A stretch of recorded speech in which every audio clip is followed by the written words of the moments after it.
Kembali lagi di Suka Review. Di tangan saya ini adalah ZTE Blade A35, HP termurah keluaran dari ZTE dengan range harga di kisaran 800 ribuan atau mungkin sekitar 800 ke 900 ribuan. Yang penting selisihnya nggak jauh dari itu. Dan sebelumnya HP ini sudah pernah saya bikinkan video unboxingnya terkait paket penjualan HP ini apa saja yang dapat dengan harga 800 ribuan.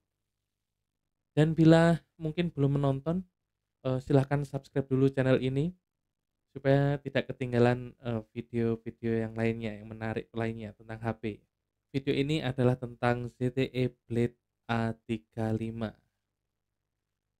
Selamat menonton dan simak terus sampai akhir.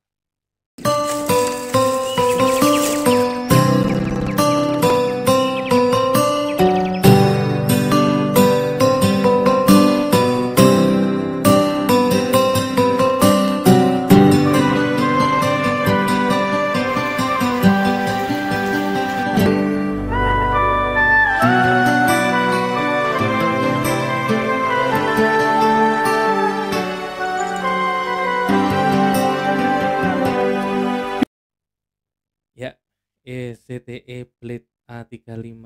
Ya, ini adalah HP termurah ya. Sekali lagi saya sudah berkali-kali bilang kalau HP ini HP yang paling murah karena harganya hanya 800 ribuan dan kita sudah dapat HP baru. Kira-kira di HP ini itu ada beberapa hal yang menarik. Kira-kira apa ya? Pertama kita bahas dari paket penjualannya dulu.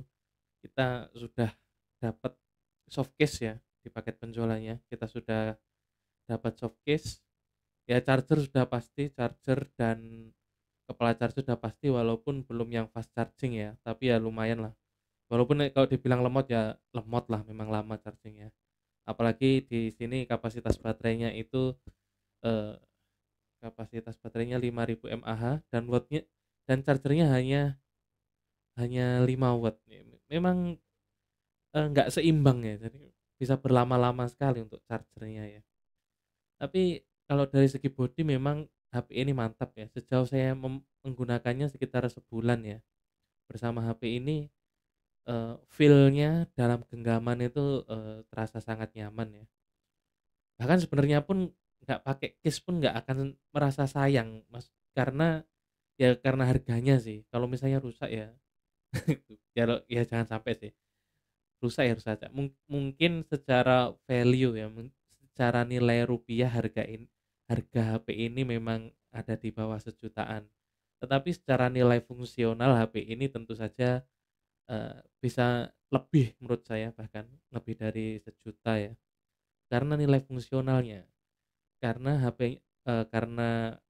baterai HP ini cukup banyak ya, cukup besar kapasitasnya jadi tahan seharian.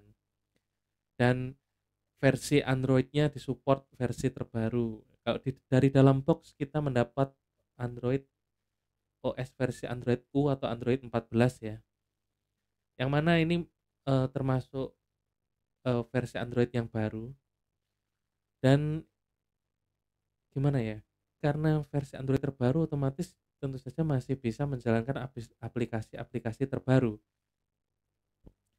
Misalkan saja WhatsApp ya, kita masih bisa mendapatkan security update dari WhatsApp, masih mumpuni, masih bisa menjalankan WhatsApp, terutama HP ini saya gunakan sebagai HP untuk e-commerce. Jadi untuk keperluan e-commerce dan WhatsApp bisnis, HP ini cukup mumpuni ya, cukup andal digunakan.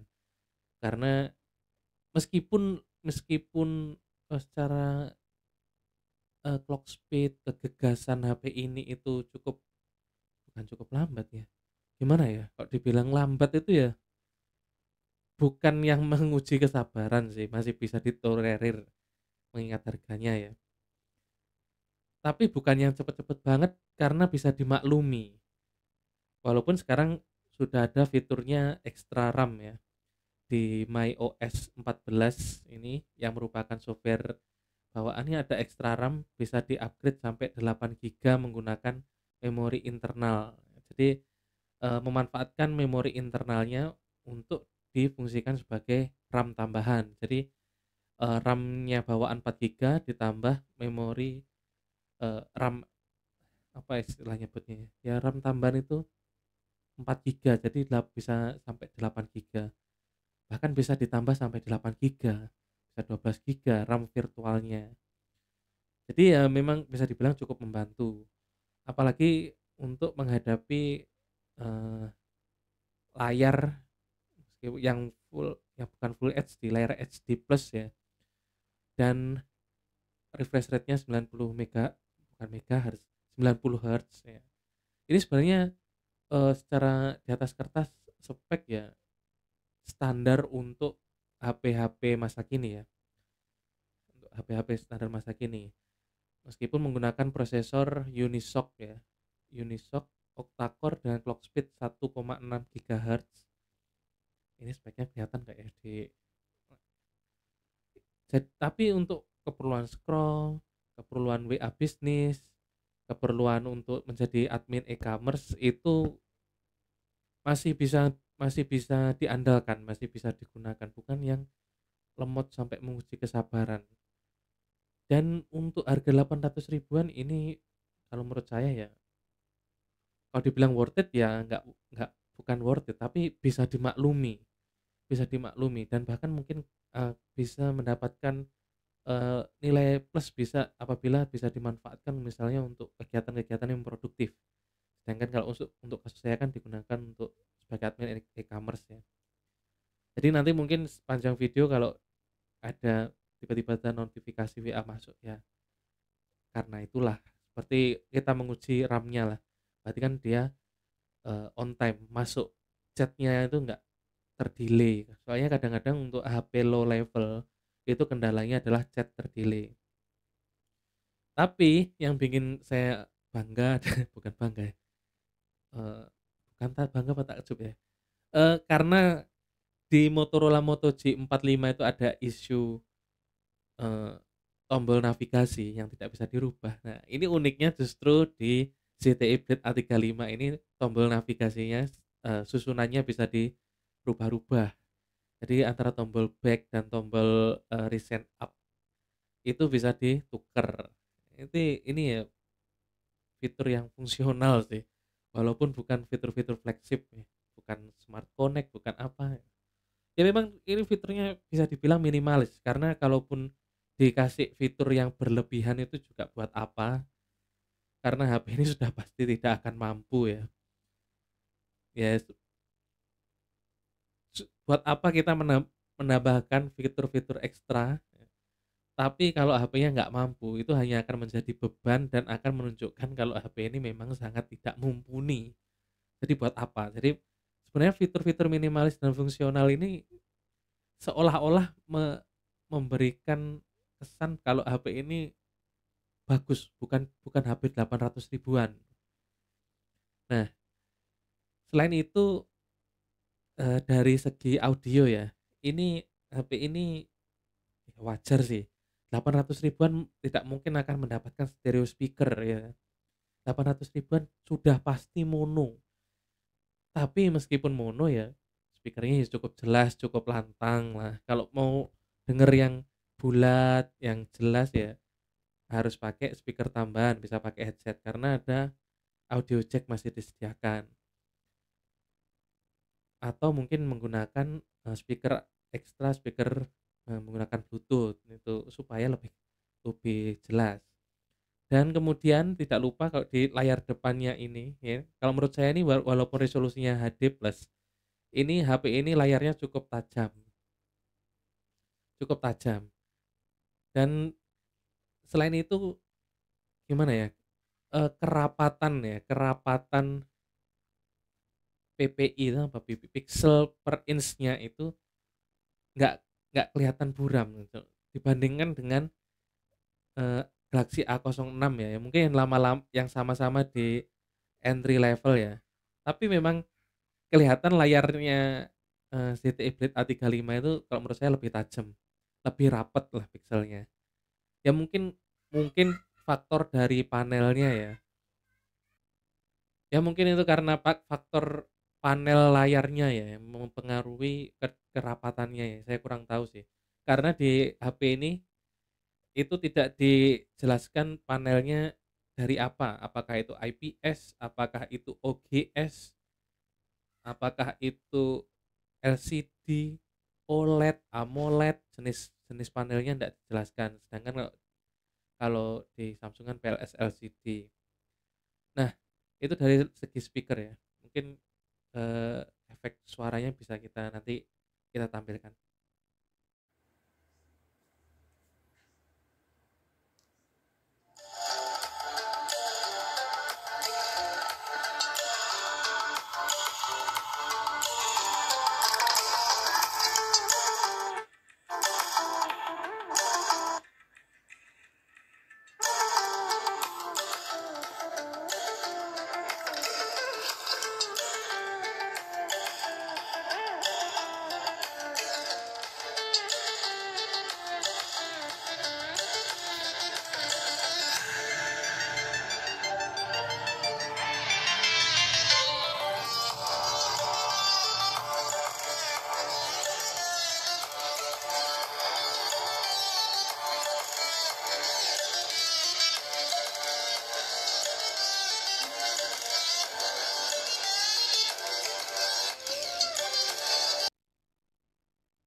Kualitas suaranya ya seperti itulah speakernya. Ya namanya speaker mono dan harga 800.000 bisa apa sih?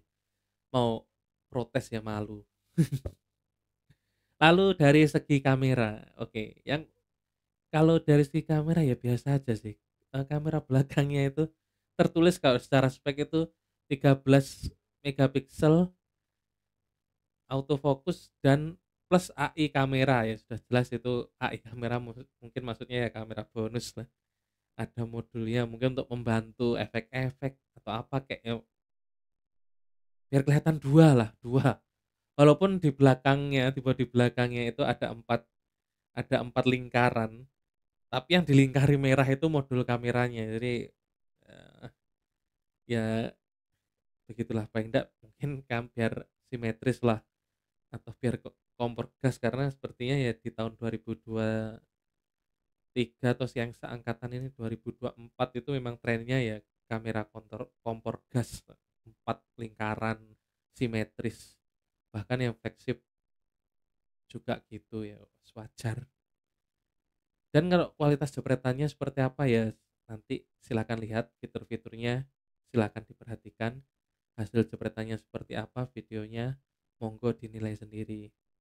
Dan untuk modul kamera depannya ada 5 megapiksel fixed focus, hasilnya seperti apa silahkan dinilai sendiri untuk aspek kameranya.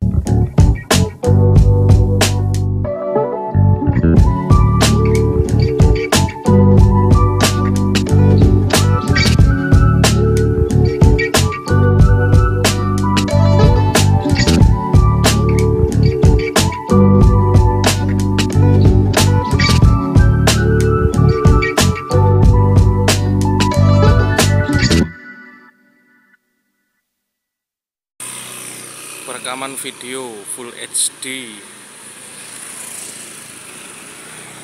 ZTE Plate A35 tanpa menggunakan mikrofon tambahan. Kita coba stabilisasinya untuk jalan.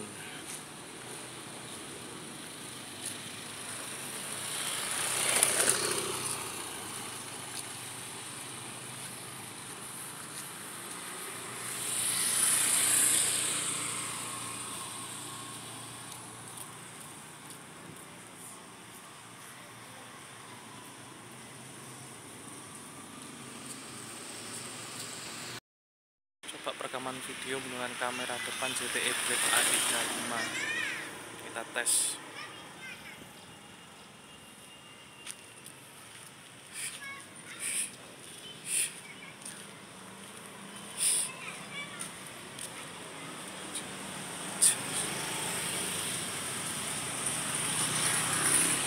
Oke, stop. Oke, kamera sudah, sound sudah. Sekarang kita coba kira-kira uji apa? Ya uji gaming, apalagi kita coba pakai beberapa game yang populer Yang pertama yaitu kita tes menggunakan main game Mobile Legends ya. Pakai game Mobile Legends tentu saja dari posisi genggaman ya, genggaman itu. Kalau kita bahas spek sudah pasti speknya seperti itu, harapannya apa? Tapi paling enggak apakah ada nilai plus dari posisi genggamannya ya juga ya begitulah ya, namanya bodi plastik polikarbonat ya. Di bagian belakang tangan kita nanti akan menggenggam, modul kamera dan speaker yang di samping. Tapi uniknya ya bukan uniknya ya, mungkin positioning-nya panel, bukan panel, modul dan speaker, itu kayaknya memang sudah fix ya, sudah fix seperti ini ada di kiri kanan. Jadi tidak akan tertutup atau terganggu oleh genggaman. Jadi bisa tetap menggunakan speaker HP ini sambil main game. Nah, jadi ya nyaman dengan layar 6,75 inch ya. Ya cukup lebar, cukup luas untuk jarak pandang. Dan warnanya karena tadi panel layarnya cukup bagus, bisa dibilang bagus untuk RB 800.000. Jadi sudah kelihatan oke lah bisa dipakai main. Nah, dengan settingan frame rate tinggi, dengan settingan frame rate tinggi dan kualitas rendah. Bukan frame rate sedang dengan kualitas rendah, kita coba dulu bagaimana pengalaman bermainnya. Oke, jadi selama memainkan game Mobile Legends ini memang terasa ya, terasa walaupun bagian layarnya cukup enak ya untuk analog, apalagi ketika tangan sudah mulai berkeringat ya. Untuk melakukan kontrol ya memang cukup enak, cuma karena prosesornya, mungkin mungkin karena prosesornya, apalagi kalau bukan prosesor. Ya karena kemampuan teknis HP ini yang kelas rendah, kelas entry level ya, kelas entry level. Jadi ada gap ya, ada kesenjangan respon, oke, kesenjangan respon antara karakter yang kita mainkan dengan kontrol yang sudah kita lakukan. Jadi di sini saya contoh kita di Mobile Legends pakai hero yang namanya Ruby.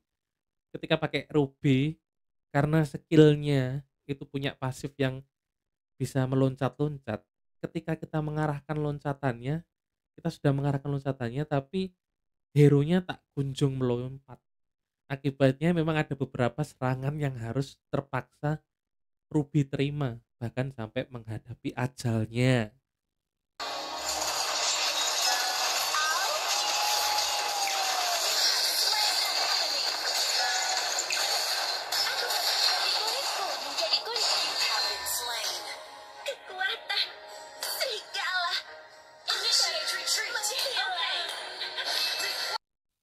Jadi seperti itu, dampaknya seperti itu. Dan ketika bukan frame drop ya, ketika mulai rame ya, mulai rame nge-war, itu ada beberapa momen yang tiba-tiba stutter ya. Dan itu bukan hal yang mengagetkan jika menggunakan HP ini kalau bakal stutter. Justru yang mengagetkan itu kalau ketika main HP ini, mainnya malah lancar-lancar saja, itu malah justru kaget kalau memang bisa smooth. Ya mengingat kembali lagi kita ingat harganya, apalagi apapun itu alasannya tentu saja harga. Ya dengan harga segitu mungkin kalau kalau misalnya kamu punya karyawan sebagai admin sosmed terus tiba-tiba dia bosen bisa memainkan HP-nya, untuk main Mobile Legends sambil nunggu mungkin nggak ada notif, nggak sedang waktu luang atau mungkin jam istirahat, ya setidaknya dia mungkin masih bisa lah push rank ya walaupun dia harus menguji kesabarannya dia gitu. Ya tapi ya kurang ajar lah. Kurang ajar. Ya paling enggak masih bisa HP ini. Kalau misalnya adminmu pakai kamu kasih HP inilah untuk admin jualan apa kayak saya jualan baju toko online gitu. Ya gitu pakai HP ini gitu. Toh notifikasi tetap masuk. Nanti nanti ada contoh. Ada beberapa ketika di tengah permainan notifikasi masuk itu tetap tetap bisa. Jadi nggak nggak terdelay karena HP-nya lagi fokus main game. Oke, kalau itu pengalaman main Mobile Legends, bagaimana game berikutnya kita main eee, setelah Mobile Legends kita coba main, Free Fire ya. Free Fire ini kan adalah game FPS ya. Kenapa Free Fire? Ya jelas karena banyak banyak bukan banyak, game ini satu selain dia cukup populer menurut saya, eee, ini memang, cukup ringan ya, nggak menuntut HP spek tinggi. Mungkin ada opsi, game lain yang spek tinggi kayak PUBG. Nah, itu memang sekarang sengaja nggak saya coba menggunakan PUBG karena sudah jelas, sudah pasti akan keteteran ya, buat apa. Jadi paling enggak kalau kita bayangkan FF, jadi FF atau Mobile Legends ya, itu sudah kira-kira sudah punya gambaran kira-kira seberapa sih anunya, performa HP ini. Dan selama saya main mungkin ya bisa dibilang ini karena faktor skill ya, ya biasa saja sih. Dan saya bukan pemain pro FF, tapi menurut saya cukup nyaman untuk membidik. Ya mungkin walaupun secara respon ketika antara kamu merunduk, ya kan, dan bangkit, bukan merunduk, merunduk, berdiri, terus apa namanya, ketika merespon untuk men-trigger atau membidik lawan itu memang ya memang kerasa sih agak geser atau agak terasa terlambat gitu, atau mungkin agak terasa susah ya. Kayak seolah-olah tuh mau noleh itu sulit, kayak seolah-olah kamu pakai kacamata kuda. Jadi ketika menggeserkan, tapi kalau secara experience bermain ini cukup karena ketika ketika ada musuh mendekat itu fungsi getaran di HP ini juga jalan. Jadi ketika langkah kaki ya, biasanya kan kalau langkah kaki kan suara tap tap tap tap tap gitu. Ini HP ini bergetar. Jadi di sini dia bergetar. Jadi kalau secara experience sudah cukup lengkap lah. Sudah cukup lengkap dengan settingan settingan apa tadi? Settingannya belum dilihat. Ya paling enggak nanti bisa dilihat di game lah, di videonya nanti saya lampirkan di sini. Pengalaman bermain FF. Tapi secara umum kalau main FF ini masih bisa, untuk bermain cukup bersenang-senang bisa, dan nggak yang keteteran-keteteran banget ya. Ini malah justru malah lebih baik main ini daripada Mobile Legends tadi ya.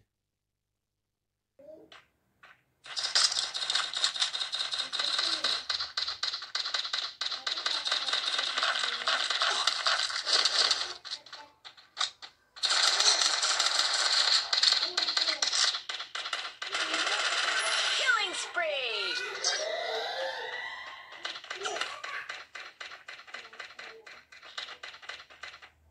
Oke, jadi sudah tentang main game FF, dan berikutnya adalah solusinya. Kira-kira kalau kalau gitu kalau pakai game HP ini mau ngegame kira-kira mau game apa sih? Saya ada 2 rekomendasi, yaitu yang satu, kamu bisa main game ular-ularan. Ya, entah kenapa terinstall di HP ini ada game ular-ularan, ular, dan kayak semacam Snake di zaman HP Nokia dulu, dan ada game Super Bear Adventure. Oke, sudah pasti ini adalah game yang diinstal oleh anak saya ya, ketika pinjam HP ini, tiba-tiba dia install karena ini game kesukaannya ya, Super Bear Adventure. Tapi saya nggak mengerti, karena nggak pernah main game ini ya, tapi kalau menurut saya ya ini cukup mumpuni kalau untuk game itu, mungkin karena game ini memang ringan sih. Jadi kalaupun nggak dipakai buat ngadmin, dipakai untuk untuk anak-anak, HP ini juga masih bisa. Meskipun nggak ada IP ratingnya ya, nggak ada IP rating, tapi kamu nggak akan, kuatir kalau misalnya HP ini ketumpahan makanan. Ketika ketumpahan makanan atau membawa minuman terus tumpah, nggak kuatir bukan karena HP ini tahan ya, bukan HP ini tahan, tapi karena HP ini murah, lebih ke arah situ, lebih ke arah situ. Tapi, paling enggak di paket penjualannya di sini udah diberikan, screen guard minimal, udah ada pelindungnya. Kalau punya saya ini sudah ada beberapa yang agak kekelupas lah, maklum dipakai anak-anak ya, pakai anak-anak juga ya. bahas efeknya apa itu sendiri. Tapi kalau dampaknya di HP-nya itu seperti itu, pakai anak-anak ya. Ya itu pengalaman saya menggunakan bukan menggunakan, pengalaman saya bersama HP ZTE Blade A35. Oke, sekali lagi saya sampaikan jangan lupa untuk subscribe channel ini dan like video ini jika Anda suka. Dan kalau tidak suka ya tidak, tinggal dislike aja juga nggak apa-apa. Dan eh, jangan lupa juga untuk berkomentar. Silahkan tinggalkan komentar apapun itu, kritik, saran, masukan, silahkan tinggalkan saja di komentar. Oke, inilah eh, video kita pada kali ini di Suka Review. Saya Uwak Bakul Kambi. Sampai jumpa di video berikutnya.